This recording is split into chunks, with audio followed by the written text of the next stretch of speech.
ओम शांति। आज 16/2/2025 की अव्यक्त बाप दादा की रिवाइज मिल रही है। बाबा ने इसमें कहा कि पूर्वज और पूज्य के स्वमान में रह विश्व की हर आत्मा की पालना करो, दुआएं दो और दुआएं लो। तना का कनेक्शन सारे वृक्ष के टाल टालियों से, पत्तों से स्वतः ही होता है। सारे विश्व की आत्माओं से, चाहे किसी भी धर्म की आत्माएं हैं, लेकिन सर्वात्माओं के आप तना के रूप में आधार मूर्त पूर्वज हो। इसलिए पूर्वज होने के कारण पूज्य भी हो। सारे विश्व की आत्माओं के निमित्त हैं, यह स्मृति रहती है। हर एक अपने अपने भिन्न भिन्न देवियों व देवताओं को पुकार रहे हैं, आओ क्षमा करो, कृपा करो। जड़ में भी आप हो, तना भी आप हो। साथ में परमधाम में भी देखो, आप पूर्वज आत्माओं का स्थान बाप के साथ समीप का है। ऐसी स्मृति से सेवा करने से हर आत्मा अनुभव करेगी कि यह हमारे ही पूर्वज व इष्ट फिर से हमें मिल गए। बाप दादा अभी सभी बच्चों को समय के सरकमस्टांस अनुसार बेहद की सेवा में सदा बिजी देखना चाहते हैं, क्योंकि सेवा में बिजी रहने के कारण अनेक प्रकार की हलचल से बच जाते हैं।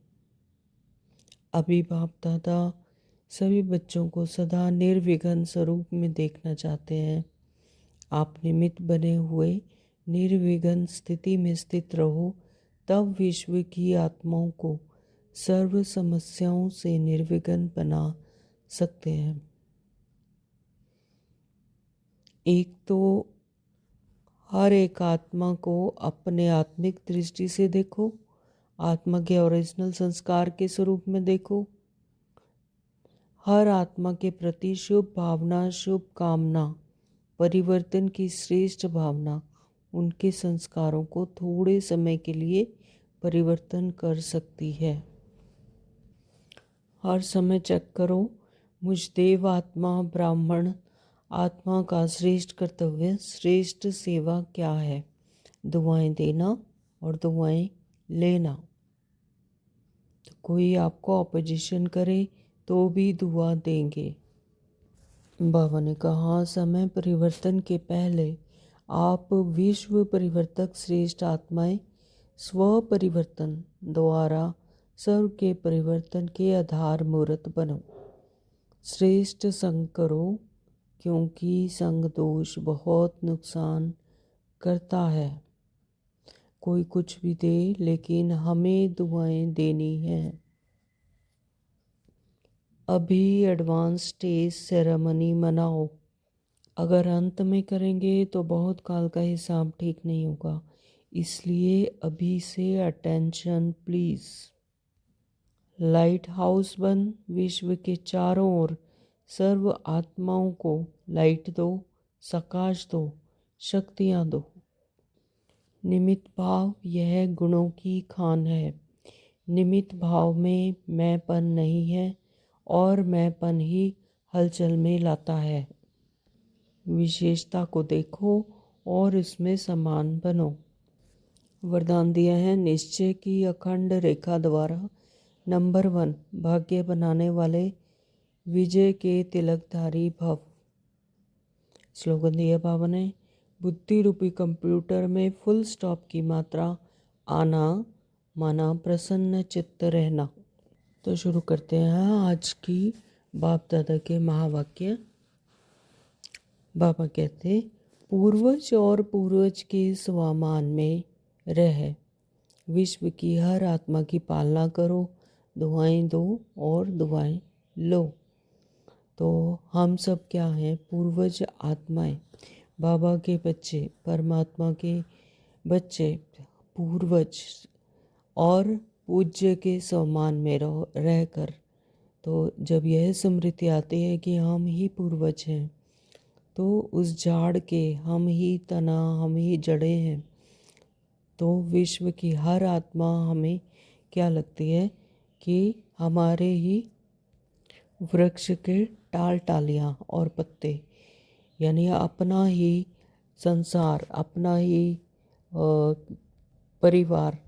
जैसे पूर्वजों का काम होता है कि वह अपने पूरे परिवार को क्या करते हैं, दुआएं देते हैं, दुआएं देते हैं, उनकी सेवा करते हैं, आशीर्वाद देते हैं, है ना। तो पूर्वजों का काम होता है अपने ही बच्चों की पालना करना।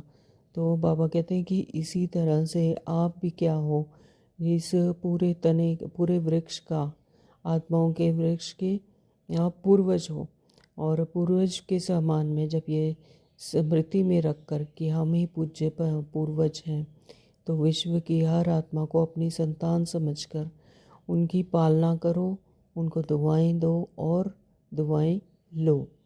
आज चारों ओर के सर्वश्रेष्ठ बच्चों को देख रहे हैं। हर एक बच्चा पूर्वज भी है और पूज्य भी है। इसलिए इस कल्प वृक्ष के आप सभी जड़ हैं, तना भी हैं। तना का कनेक्शन सारे वृक्ष के टाल टालियों से, पत्तों से स्वतः ही होता है। जैसे स्थूल में भी अगर वृक्ष है तो उसको, पूरे वृक्ष को जो लाइट है मिलती है, पानी मिलता है, खाद मिलता है, तो वो किससे मिलता है? जड़ों से और तने से। तो इसी तरह से हम आत्माएं भी, हम परमात्मा के बच्चे, हम क्या हैं? पूज्य और पूर्वज। तो जब यह स्मृति आती है तो यह हमारा काम है कि हर तने को, हर टाल टालियों को, पत्तों को, उनकी पालना करना।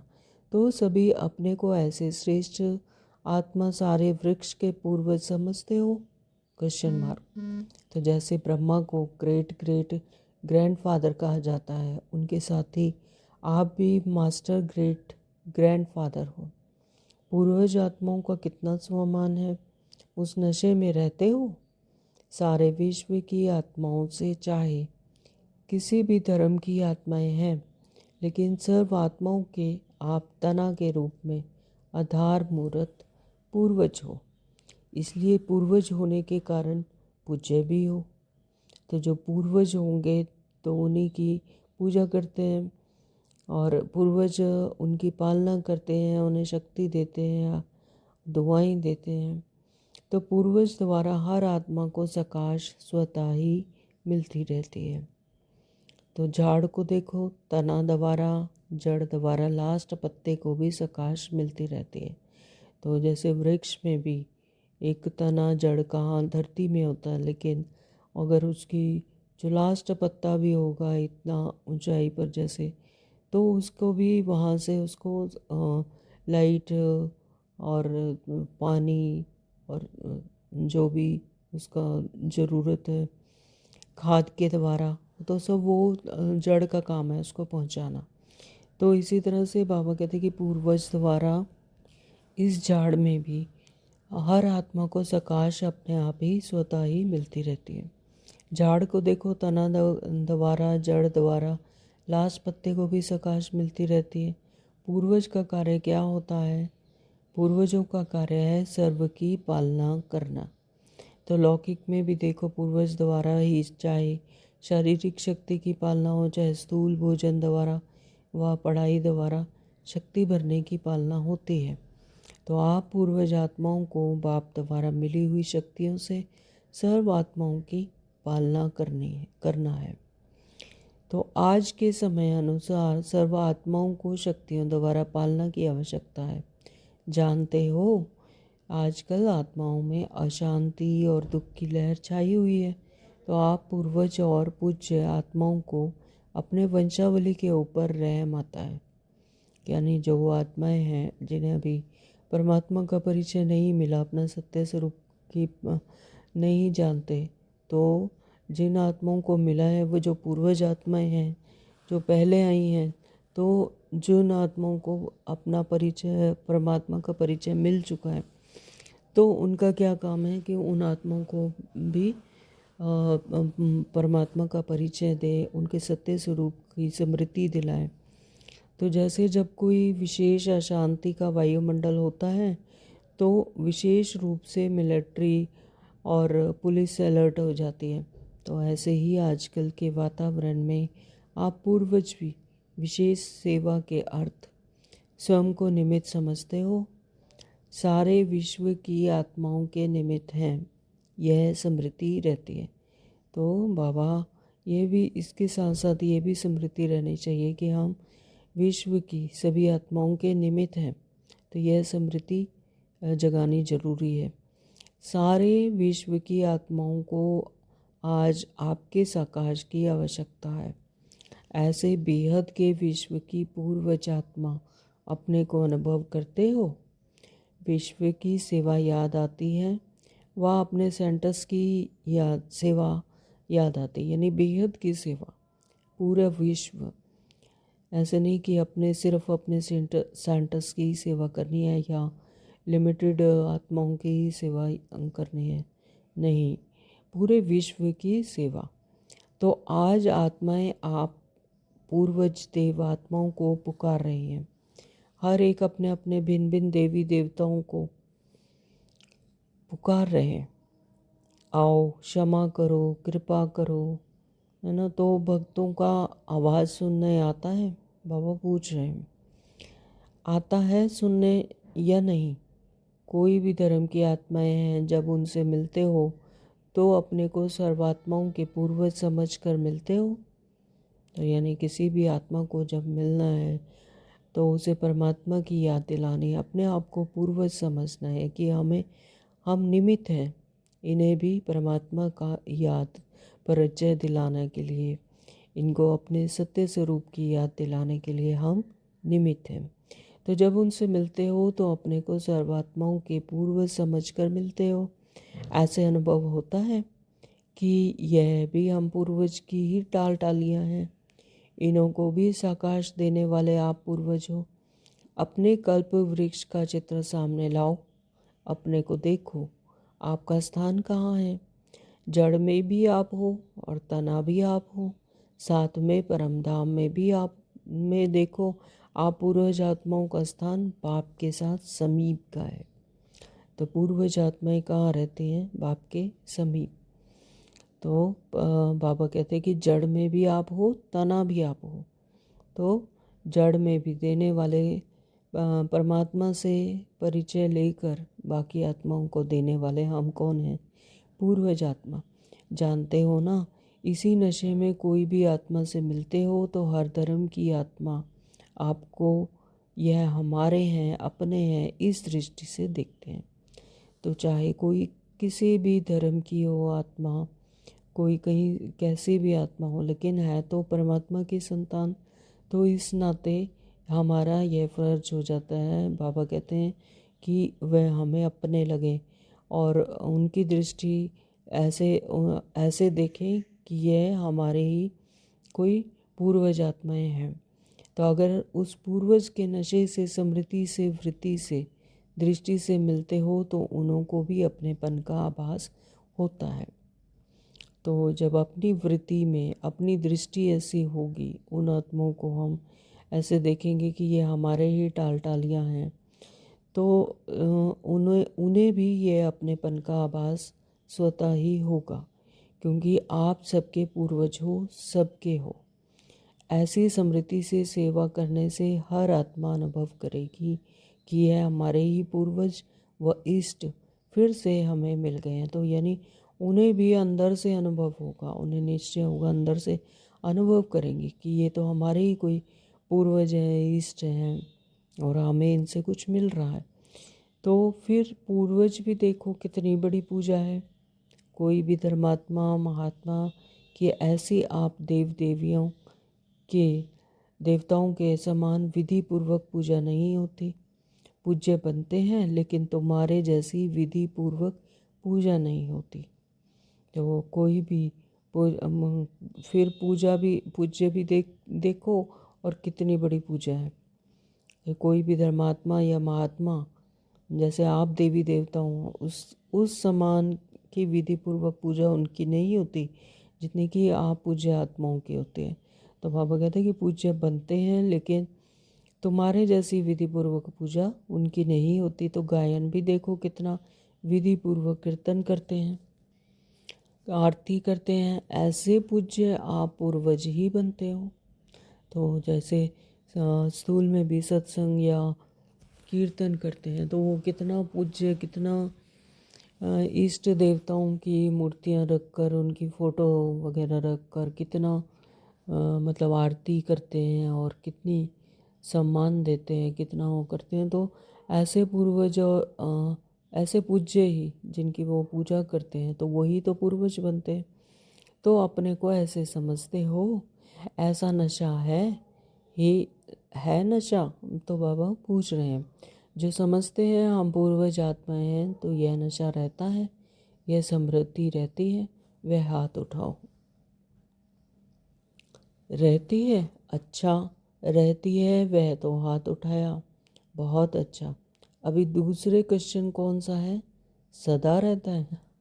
तो पापा पूछ रहे हैं कि यह समृद्धि हमेशा ही रहनी है, ऐसे नहीं कि कभी है कभी नहीं, कि हम कभी लगे कि हम पूज्य आत्माएं हैं और कभी लगे कि नहीं हम पूज्य आत्माएं नहीं हैं। तो यह समृद्धि हमेशा सदा रहनी चाहिए। वो कब रहेगी? जब परमात्मा याद है। तो परमात्मा याद है, वृक्ष याद है, कल्प वृक्ष याद है, टाल टालियाँ याद हैं, तो सदा रहेगी। बाप दादा सभी बच्चों को हर प्राप्ति में अविनाशी देखना चाहते हैं, और कोई भी प्राप्ति हो बच्चों को वह अविनाशी हो, यानी विनाश ना होने वाली, सदा काल की अविनाशी प्राप्ति। कभी कभी नहीं, क्यों? जवाब बहुत चतुराई से देते हो। क्या कहते हो? रहते तो हैं, अच्छा रहते हैं, फिर धीरे से कह देते हैं थोड़ा कभी कभी हो जाता है। तो देखो, बाप भी अविनाशी, आप आत्माएं भी अविनाशी होना, तो प्राप्तियां भी तो अविनाशी ज्ञान, अविनाशी ज्ञान द्वारा अविनाशी ज्ञान है, अविनाशी द्वारा अविनाशी ज्ञान है। तो धारणा भी क्या होनी चाहिए? अविनाशी। तो अविनाशी होनी चाहिए या कभी कभी की? अविनाशी होनी चाहिए बाबा।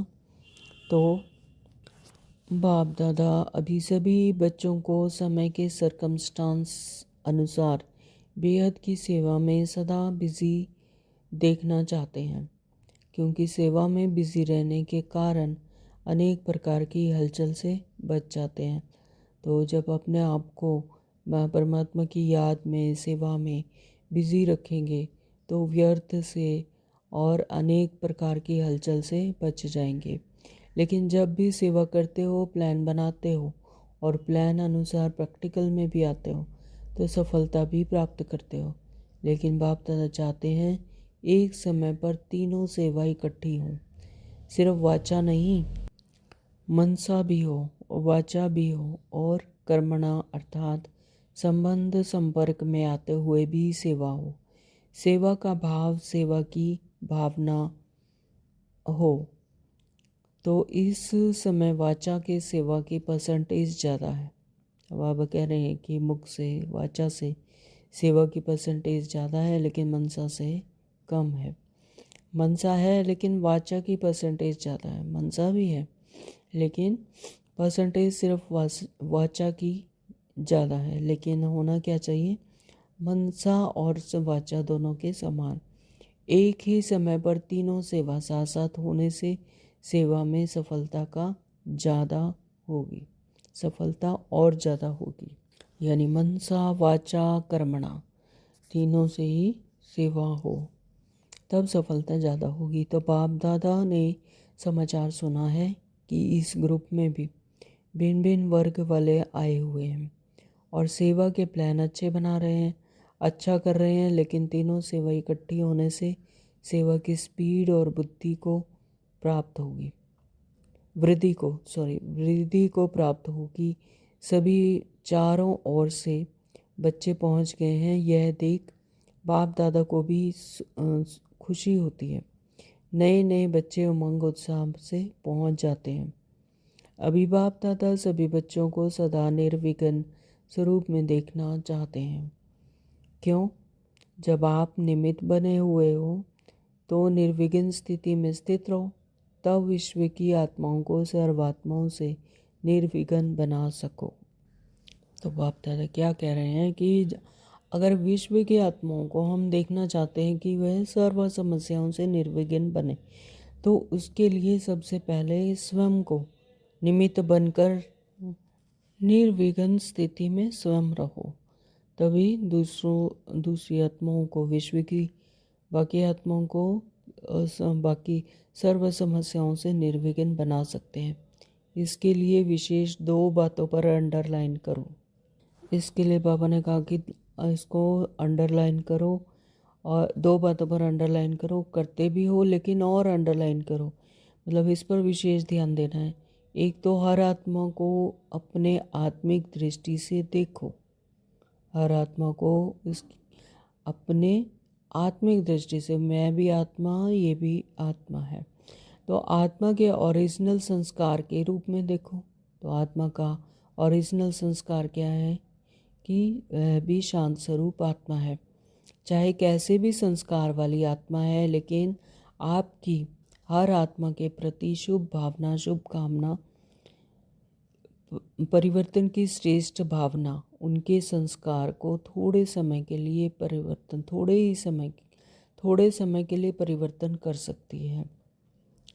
तो बाबा क्या कह रहे हैं कि अगर जब आत्मिक स्मृति से हर आत्मा को देखेंगे कि यह भी मेरी तरह उस परमात्मा की संतान है, तो उसका भी वास्तविक स्वरूप शांत स्वरूप आत्मा है, वो भी मेरी तरह ही ओरिजिनल स्वरूप में उतनी ही प्यारी और उतनी ही न्यारी है। तो जब इस नज़र से हर किसी आत्मा को देखेंगे तो उसकी भी क्या होगी, उसके भी संस्कार थोड़े ही समय में परिवर्तन हो जाएंगे।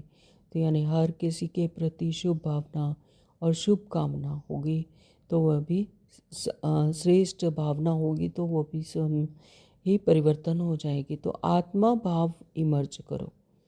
तो यहाँ पर बहुत इम्पॉर्टेंट है कि आत्मिक भाव को इमर्ज करो। जैसे जैसे शुरू में देखा तो संगठन में रहते आत्मिक दृष्टि, आत्मिक वृत्ति, आत्मा आत्मा से मिल रही है, तो बात कर रही है। इस दृष्टि से फाउंडेशन कितना पक्का हो गया। जब हर किसी को आत्मिक दृष्टि से आत्मिक वृत्ति और आत्मा आत्मा को मिल रही है, ऐसी दृष्टि से बात करेंगे, तो ये फाउंडेशन कितना पक्का हो गया। बाबा क्या पूछ रहे हैं कि यह फाउंडेशन कितना पक्का हुआ। अभी सेवा के विस्तार के संबंध में आत्मिक भाव से चलना, बोलना, संपर्क में आना मर्ज हो गया है, ख़त्म नहीं हुआ है लेकिन मर्ज हो गया है। ख़त्म नहीं करना, लेकिन बाबा कहते हैं मर्ज हो गया है। तो आत्मिक सम्मान आत्मा को सहज सफलता दिलाता है, क्योंकि आप सभी कौन आकर इकट्ठे हुए हो, वही कल्प पहले वाले देव आत्माएं, ब्राह्मण आत्माएं इकट्ठे हुए हो। ब्राह्मण आत्मा के रूप में भी सभी श्रेष्ठ आत्माएं हो, देव आत्माओं के हिसाब से भी श्रेष्ठ आत्माएं हो, तो उसी स्वरूप के संबंध संपर्क में आओ। तो यह है अपना आत्मिक स्वरूप जब स्मृति में आता है, तो ब्राह्मण आत्मा के रूप में भी सभी आत्माएं देव आत्माओं के हिसाब से और श्रेष्ठ आत्माएं हो, तो उसी स्वरूप से संबंध संपर्क में भी आओ, तो बाकी आत्माओं को भी आत्मिक स्वरूप में देखो।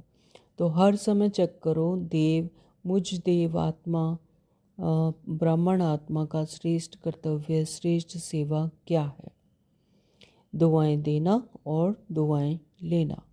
तो बाबा कहते हैं कि ब्राह्मण स्वरूप में और देव आत्मा के स्वरूप में श्रेष्ठ कर्तव्य क्या है, दुआएं देना और दुआएं लेना। तो आपके जड़ चित्र क्या सेवा करते हैं, कैसी भी आत्मा हो, लेकिन दुआएं लेने जाते और दुआएं लेकर आते। तो जैसे मंदिर में, स्थूल में मंदिर में जाते हैं, देव इष्ट देवताओं के चित्रों के आगे, मूर्तियों के आगे जाते हैं, तो कोई कैसी भी आत्मा हो, तो उसने कहा कि नहीं ये इस आत्मा को मुझे देना है या इसको नहीं देना, या ये इस धर्म की आत्मा है, कोई कैसी भी आत्मा उनके सामने जाएगी तो उनको उनसे क्या मिलेगा? दुआएं। तो दुआएं देना और दुआएं लेना। तो बाबा कहते कि जो चित्रों के सामने या उनके सामने कोई भी कैसी भी आत्मा आए तो वो दुआएं लेने जाते हैं और दुआएं लेकर ही आते हैं, तो उन्हें मिलता है उनसे। तो इसी तरह से कोई भी अगर पुरुषार्थ में मेहनत समझते हैं तो सबसे सहज पुरुषार्थ है कि सारा दिन अपनी दृष्टि, वृत्ति, बोल, भावना सबसे दुआएं दो और दुआएं लो। तो बाबा कहते हैं कि देने में ही लेना समाया हुआ है। सारे दिन में अपनी दृष्टि से, वृत्ति से, बोल से भावना सबको दुआएं दो और दुआएं लो। यानी एक डिश एंटीने की तरह काम करता है कि आप वृत्ति से किसी हर आत्मा को जब दुआएं देते हो तो यह स्वतः ही उनको पहुंचती है। तो आपका टाइटल है वरदान ही है महादानी, सेवा करते कार्य में संबंध संपर्क में आते, सिर्फ यही कार्य करो, दुआएं दो और दुआएं लो। यह मुश्किल है क्या? Question mark. कि सहज है? जो समझते हैं सहज है वह हाथ उठाओ। कोई आपका ऑपोजिशन करे तो भी दुआ देंगे।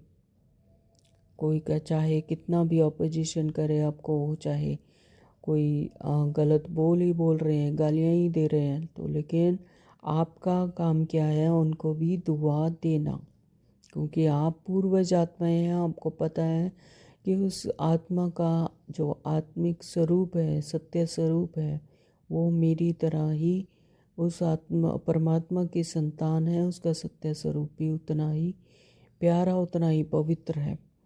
तो दुआ देंगे।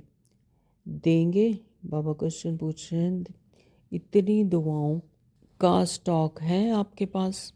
अपोजिशन तो होगी, क्योंकि अपोजिशन ही पोजीशन तक पहुंच जाती है। देखो, सबसे ज़्यादा अपोजिशन ब्रह्मा बाबा की हुई ना, तो पोजीशन कितने नंबर 1 आ पाई? कि अपोजिशन होते हुए भी ब्रह्मा बाबा ने क्या कर्तव्य किया, तो जिसके कारण उनका नंबर 1 आया। तो ब्रह्मा ने पाई ना, तो कुछ भी हो लेकिन मुझे ब्रह्मा बाप समान दुआएं देनी है। क्या ब्रह्मा बाप के आगे व्यर्थ करने वाले नहीं थे? लेकिन ब्रह्मा बाप ने दुआएं दी और दुआएं ली, समाने की शक्ति रखी। तो बच्चा है बदल जाएगा। तो क्या समझा उन्होंने? कि बच्चा है कि बदल जाएगा। जब उसे अपनी आत्मिक स्मृति आएगी तो वह भी उसी तरह ही न्यारा और प्यारा होगा। तो ऐसे ही आप भी यही वृत्ति दृष्टि रखो। यह कल्प वाले हमारे ही परिवार के, ब्राह्मण परिवार के हैं। मुझे बदल, इसको भी बदलना है। तो जब मैं स्वयं बदलूंगी तो यह भी अपने आप ही बदल जाएगा। तो यह बदले तो मैं बदलूं, ऐसे नहीं। इसे पहले स्वयं को बदलना है, तो मुझे बदलना है, मेरी जिम्मेवारी है। तब दुआ निकलेगी और दुआ मिलेगी। अभी समय जल्दी से परिवर्तन की ओर जा रहा है, अति में जा रहा है, लेकिन समय परिवर्तन के पहले आप विश्व परिवर्तक श्रेष्ठ आत्माएं स्व परिवर्तन द्वारा सर्व के परिवर्तन के आधार मूर्त बनो। आप भी विश्व के आधार मूर्त, उदार मूर्त हो। अंडरलाइन। तो हर एक आत्मा का लक्ष्य रखो, मुझे निमित्त बनना है। सिर्फ 3 बातों का स्व में संकल्प मात्र भी ना हो, यह परिवर्तन करो। एक है परचिंतन, दूसरा है परदर्शन, और स्वर दर्शन के बजाय प्रदर्शन नहीं। तीसरा है परमत। एक है परचिंतन, परदर्शन, और तीसरा है परसंग, कुसंग। यानी श्रेष्ठ संग करो, क्योंकि संग दोष बहुत नुकसान करता है। तो संग का रंग हमेशा चढ़ता है, इसलिए संग की इस पर अटेंशन देना है कि संग दोष नहीं हो, संग हमेशा श्रेष्ठ का हो, क्योंकि संग दोष बहुत नुकसान करता है। तो पहले भी बाप दादा ने कहा था कि एक पर उपकारी बनो और यह 3 पर काट दो। कौन से? प्रदर्शन, पर चिंतन और परमत। एक पर कौन सा अपनाना है? जो उपकारी। तो अर्थात कुसंग पर का फालतू का संग। पर उपकारी बनो, परोपकारी बनो, यानी पर उपकारी बनो, दूसरों पर उपकार करो, तभी दुआएं मिलेंगी और दुआएं देंगे। कोई कुछ भी दे लेकिन आप दुआएं दो। जिसके पास जो होता है वो वही देता है। तो हमें परमात्मा ने भरपूर किया है, झोलियाँ भर भर के अविनाशी ज्ञान दिया है। तो जो होगा वही देंगे। तो बाबा कहते हैं कि कोई कुछ भी दे लेकिन आप दुआएं दो। इतनी हिम्मत है हिम्मत। तो बाप दादा चारों ओर के सर्व सेंटर्स वाले बच्चों को कहते हैं, अगर आप सब बच्चों ने हिम्मत रखी तो कोई भी दे लेकिन हमें दुआएं देनी है।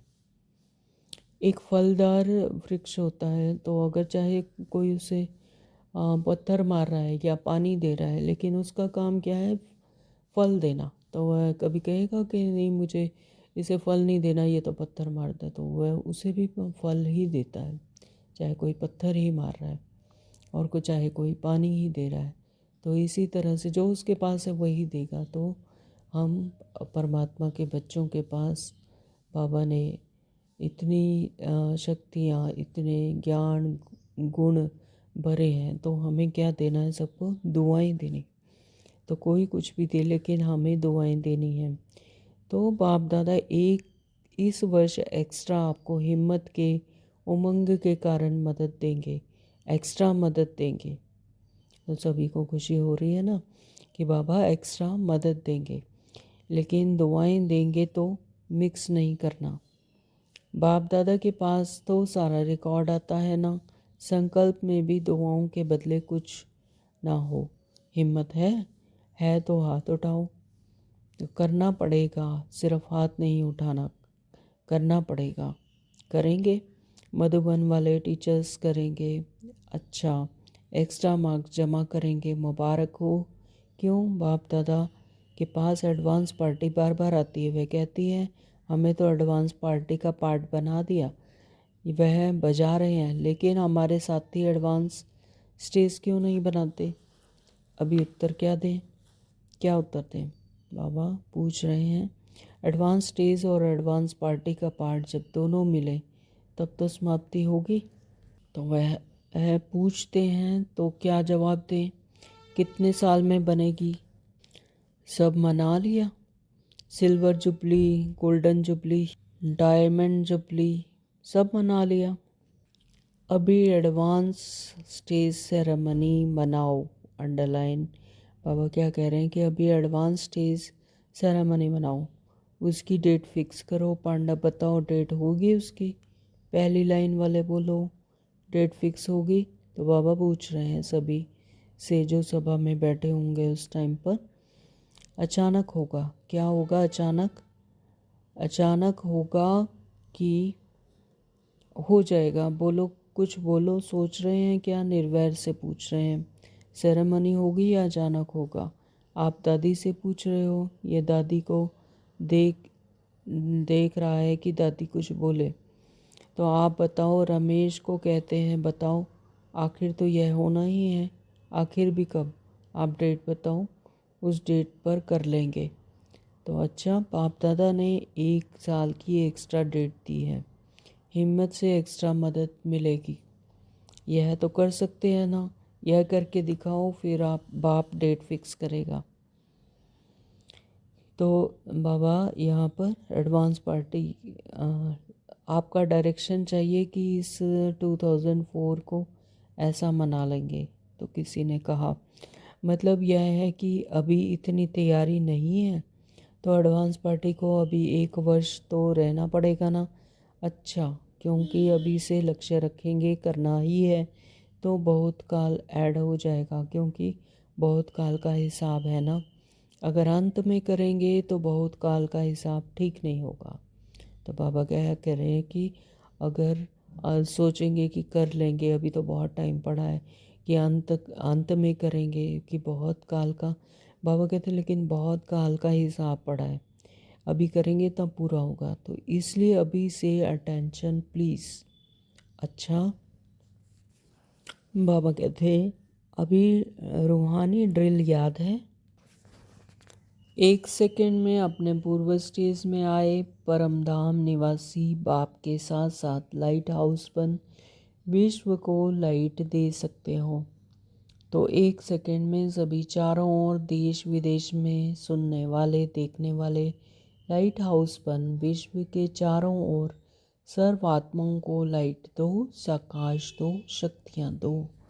अच्छा, चारों ओर के विश्व के पूर्वज और पूज्य आत्माओं को सदा दाता बन सर्व को दुआएं देने वाले महादानी आत्माओं को सदा दृढ़ता द्वारा स्व परिवर्तन से सर्व का परिवर्तन करने वाले विश्व परिवर्तक आत्माओं को सदा लाइट हाउस बन सर्व आत्माओं को लाइट देने वाले समीप आत्माओं को बाप दादा का याद प्यार और दिल की दुआओं सहित नमस्ते।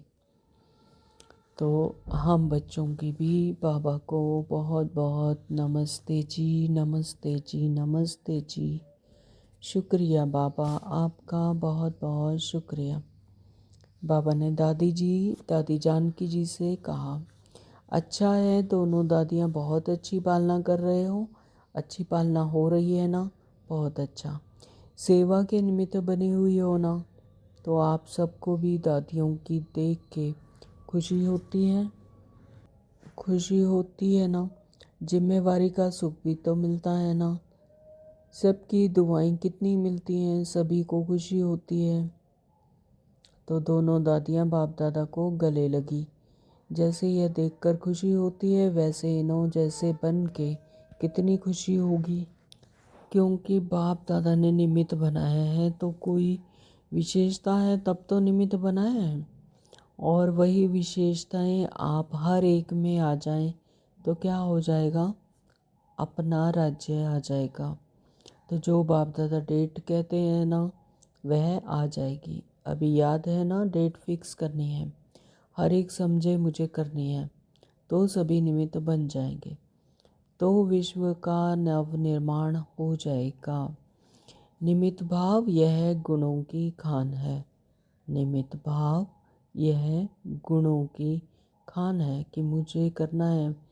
तो बाबा कहते कि निमित्त भाव जब होगा तो वह सभी गुणों की खान है।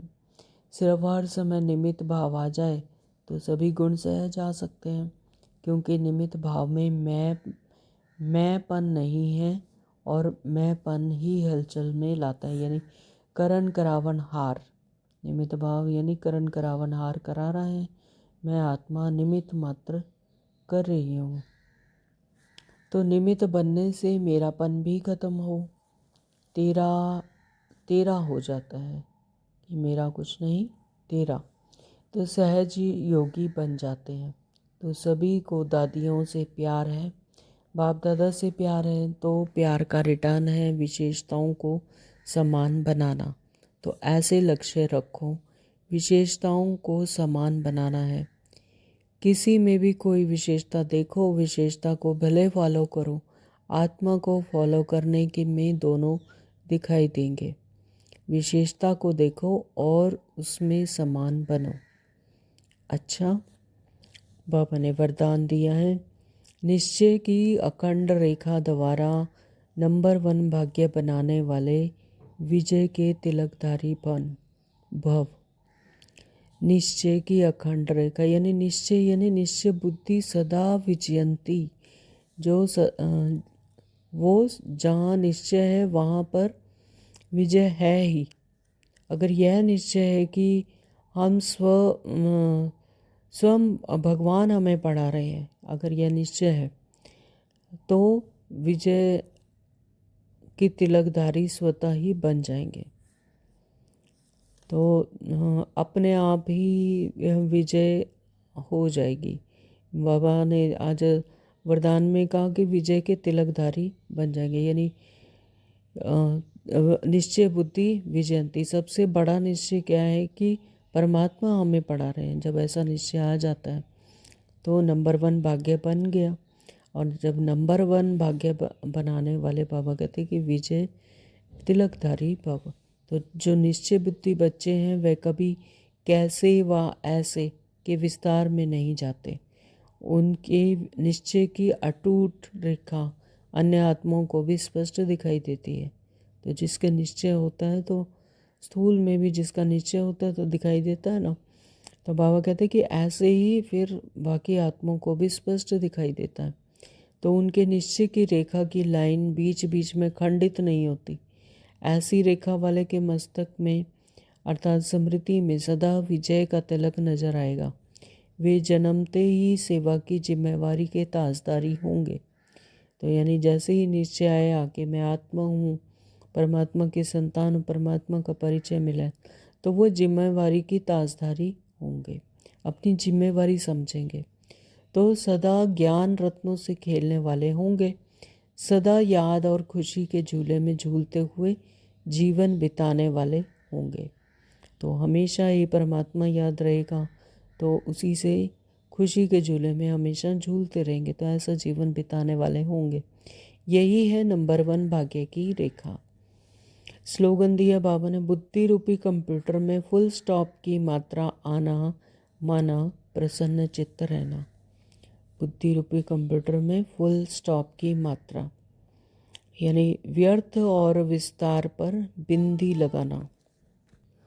तो जितना जितना सार में आएंगे, जितना जितना सार में रहते हैं तो प्रसन्नता आएगी।